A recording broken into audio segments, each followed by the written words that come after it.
Hi guys, Natalie, Jill. I've got a different type of segment for you today. I want to talk about women that support each other and how impactful that could be. And I've got my good friend here, Shelli, with us today. I'm so excited because I want to tell you a little bit more about her. Many of you may have seen my very first original YouTube videos, and you may not even know how that all came about. But before I was ever doing anything with fitness or nutrition, I was doing that as a hobby and I was in corporate America, I had this thought that I wanted to do these videos. They were called 5-Minute Burn on YouTube. And this is before I ever really focused on YouTube or knew anything about social media. And I asked my friend Shelli, who used to work out with me, if she would be down with filming some little short workout videos. She had nothing to do with fitness or nutrition either, but she said, sure. I mean, heck, anytime. Why not? I did it for a camera, right? A camera. Exactly. So we had my friend Brian literally like film us in Shelli's living room, and we did these fun little 5-minute burn videos together. And that was our first little social media on camera experience, and it was fun. And Shelli and I obviously continue to be friends, and we've done a number of things together, including being in Jillian Michaels' video together, just having fun. But one thing that always sticks with both of us, that we always have in common, is we talk a lot about women that empower other women and believe in them and make them feel energetic and confident and happy. And we've always done that for each other. Yep. And when I had shared that I wanted to leave corporate America and start my own business in fitness and nutrition, I had a lot of friends, family going, you're crazy. At the time I was 39. Yeah. And Shelli was one of the people that said, do it, Do it. do it, you've got it. So Shelli went through a similar situation, not with fitness or nutrition, but wanting to leave a secure corporate job. And I know many of you listening are struggling with this right now too. And it was scary because you're making a great living, right? Right, Yeah. exactly, yeah. And she wanted to start a new business, had a great idea, and I wanted to share her story today, so thanks for being here. Thank you. Yay. Well, it's good to be here. So Shelli, if you could tell everybody listening, because a lot of women go through this, one, not having a support network or friends that are supportive and encouraging, and having that, situation where you've got this comfort zone you're in, bringing in a certain income, everyone knows you in a certain role, and then leaving that. What prompted you to make that change? Well, that's exactly it. I had been in the corporate world for quite a while, my entire professional life, and it was comfortable, and I knew what I was doing, and it was almost as though I was on autopilot. Sure. And so I think that there were a couple things that happened. One, my mom that year had been diagnosed with breast cancer. And we have a very close-knit family, and it was a very difficult time for our family. And it really caused me to think, gosh, I mean, if I lost my mom, it really makes you think of what's important in life. So a big wake-up call. It was a big wake-up call, and I thought, for the last time that I lay my head on the pillow, what do I want to look back and know I have done? And I thought to myself, I want to feel like that I didn't leave anything on the table. Yeah. I want to make sure that I really went for it, because life can go by very quickly. And that you like what you're doing every day. And that I love what I'm doing, and that I wanted to go in and just jump out of bed and feel like passionate and excited about doing what I was doing. So I was traveling a lot for business, and it was one of those mornings where you're just in a hassle and you're flustered. I never have those. Oh my God.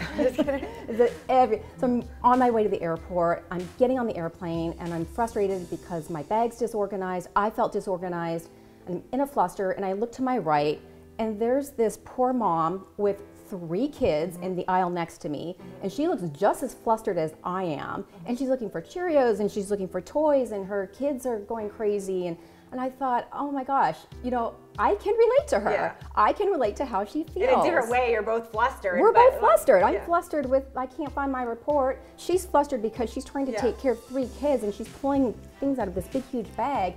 And it kind of dawned on me, why couldn't we make bags and pieces that are organizational and functional for the way women live their life and travel? Yeah, love it. Because it's something, when you first showed me your concept, I was like, that's a good point. I don't know why. I always travel with that big, huge tote that you just throw everything in there and you have to dig and find it. Exactly. Get mad at your boyfriend and your friends because you can't find your stuff because it's all in this big mess. Exactly. So it made total sense to me when you showed it to me. Yeah, I mean, we wanted to come up with something that didn't cater to just sort of the way men travel or the way men move about the world, because we move about the world differently. So we wanted to include pieces that would help women organize, that were very specific to them. And so we sort of, my sister and I, who's the co-founder as well, came up with this great concept of sort of combining all of the organizational and functional features, but we wanted to make it nice too. So we didn't want it to look like you were going camping or hiking for the day, which is great sometimes. But you know, you want to look cute and you want to look good and you want to have and you want it more great. affordable. I mean, nice but more affordable. A lot of the big designers, I mean, most premier, people can't afford them. Yeah. A lot of the premier designers are expensive. I mean, you'll pay $1,000, $2,000 for a handbag, and that's just not affordable to a lot of people. Especially for throwing lots of stuff. I mean, just especially thinking about the mom and throwing lots of stuff in there and whatever. So, okay, talk to everybody about, because it's scary to start your own business. I mean, that's a risk. What went through your mindset with that? Well, a couple things. One, I'd been doing what I had done for a long time, and I was making a good living. I led sales teams for a living. And, you know, you kind of realize that when you're jumping off into a new venture, you don't know anything. And it really is like standing on a boat for the first time and you're trying to get your sea legs. And the other thing that was scary about it is, you know, my husband didn't necessarily want me to leave the corporate world. You're bringing in a paycheck regularly. I'm making a good living, and he's like, well, you've got it made. You've got it made. You've got a good income. You've got, you know, a job that you love, which I did love it. I love, you know, leading people. And it was scary taking that leap, and it really was. And I thought, God, you know, wonder if I fail? What if I fail? Wonder if it's a total flop? What helped you go for it? What helped you stay focused and go for it and take that risk? You know, I think that for women, one of our biggest assets is our sense of intuition, right? It's not necessarily what makes sense and what goes through your mind, it's a feeling. And in my gut, I just felt that I had a vision about what I wanted to do, and I was just going to push through it.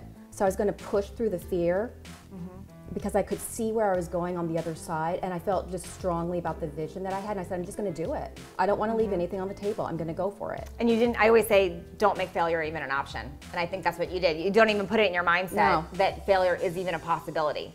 Well, I'll tell you, you talk a lot about the vision boards, and I've always been really big on the vision boards as well. And so I did. I had a vision board. You had a picture of me on there? Yeah, I had a picture of you. I had a picture of you. And honestly, you were a bit of an inspiration too, because I thought, you know, Natalie did the same thing. She jumped off and left a successful corporate job, and she's making it happen for herself. And that was inspiring to me, and I just thought, I'm going to do it. I'm just going to push through the fear, is what it was. Sure. What advice would you give somebody listening that is thinking, you know, I don't love what I do, or I really want to live my passion, or going through a similar situation, they have a great idea. What advice would you give them first? Well, first of all, you do have to have a solid game plan, right? So before I left or did anything, I had a solid game plan in terms of what I wanted to do, where I wanted to go, and what the product and the company would be. But other than that, I would just say go for it. The only thing that people can say is no. The only thing they can say is no. It's interesting too, because you talk to entrepreneurs with great ideas, and it's funny because we all think we don't have time for things. You know, we don't have time, but all of a sudden, when you have that passion and that fire, you find the time and you make it. It just starts happening. I mean, you start times that it doesn't feel like work anymore. It's like you just start moving towards it. So I would give that same advice, just to go for it. And then the advice I would add, and I think you would agree, is finding, if you feel like you don't have that support network, finding it somehow. So even turning to social media for that. If you really feel like I have no family, no friends that support, finding a group on Facebook, or finding other like-minded people or other stories of people that have done it, so you have that inspiration and encouragement. Because there are a lot of, you've had it too, people trying to tell you, hey, you shouldn't do this, you're crazy. That's right. Why would you do that? Right. Look, I mean, sometimes you just don't have a support network, and let's be honest, sometimes you just don't. And there are times in my life where I felt like I didn't have a support network, where I didn't feel like I had people around me rooting for what I wanted to do. And you know what? I did it anyway. I went internal, and I depended on me. And I thought, I'm just going to push through it. Nobody else may agree with what I'm going to do, but when you feel in your gut that it's the right thing to do and the right path for you, just push through it and do it. I love that advice. Talk to us about the name of the product, because that's got an interesting tie-in as well. So Jessie Georgina, people normally think that my sister's name is Jessie and I'm Georgina. No. The name Jessie Georgina was our grandmother. and it was my mom's mom. Now, she died when we were 18, but she had such an effect on us. She was just kind of one of those women who was well before her time, and she's just like, you go for it, Shelli Marie. So it's like she always used to say, she would say, make it practical, but you can make it nice. And so that's kind of what we've done here. The price point, it's not way ridiculously expensive, but it's a nice piece. So we wanted to make it accessible luxury. It is definitely a lot less expensive than the top lines that people talk about. Yeah. So those really high-end designers that charge $2,000, $3,000 for a bag, ridiculous. We didn't want to do that. We wanted to make it accessible luxury. So it's nice, it's made of all Italian leathers and all the good stuff that women love, but it's at an accessible price, and that's what we wanted to do. So where can everybody, if you're interested in learning more about her line, which is fabulous, by the way, some of you, if you've seen me on Instagram or Facebook, I posted about this red bag, and she gave one to me, and I was so excited. I lucked out. So if you want to learn more about her line, which is amazing, and she's even got a discount code for us. So where can they find you, and what's the discount code? Absolutely. So the discount code is Natalie Jill, and anybody can go to our website, and it'll be 10% off of any piece that they like with the promo code Natalie Jill at checkout. And where's the website? Where do they go? JessieGeorgina.com. And I'll have that down below for you too. Thanks, Shelli, for sharing your story. I hope this helped you in some way want to go for your dreams and move forward and start something with your passion so you can enjoy what you're doing and inspire others. So thanks for being here. Thank you. See you next time. Bye.